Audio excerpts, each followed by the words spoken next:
Pongo, Contextual Media Network with L.T Hutton, the producer of All Eyes on Me. First of all, congratulations, brother. Bro, thank you. Man, it was a long time coming. It took you 10 years to make this happen, man. What was the most difficult part of that process? All of it. Yeah. You know what I'm saying? It's hard enough to make a film in Hollywood alone, but let alone about a guy this serious and this deep, and it means so much to so many.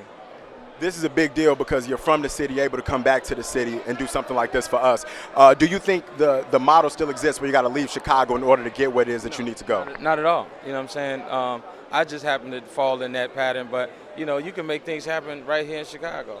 You know what I'm saying? You just got to have the will and the tenacity to get it done. Last thing, and it's inspiring to hear you say that to so many people from the city trying to make it. Is there something that a story that you told in this movie about Death Row Records that you think fans would be surprised to hear about your time at Death Row? Because I know the movie isn't about you, but it is. You do have a unique perspective, having been there. Yeah, I say this: you're gonna get a first-hand look at real things and not the over-personified version. So it'll be real. Like this film, like I just want to be clear, you know, you got silly critics out there that just want to talk.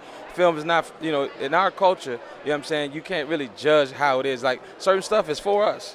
You know what I'm saying? When I say culture, I'm not talking about black and white. I'm talking about a culture of who we are and who grew up and who trust and really respect hip hop, you know what I'm saying, in a real way, and who respects urban culture. You know what I'm saying? Like I can ask one person, if somebody gets shot in the ass, they'll be like, oh, that's tragic. For us, if you see somebody get shot in the ass, what you gonna do? You're going to be glad they didn't die. Oh, that's what you're gonna do? But most people gonna laugh. You're going to laugh. It's a funny thing, though. It depends on where you're from. Yeah. You know what I'm saying? And it's just But because so much worse can happen, Exactly. you can laugh because you're glad he didn't die. He got shot in the ass. But see how you have that reason? They just think it's tragic all the way around. Right.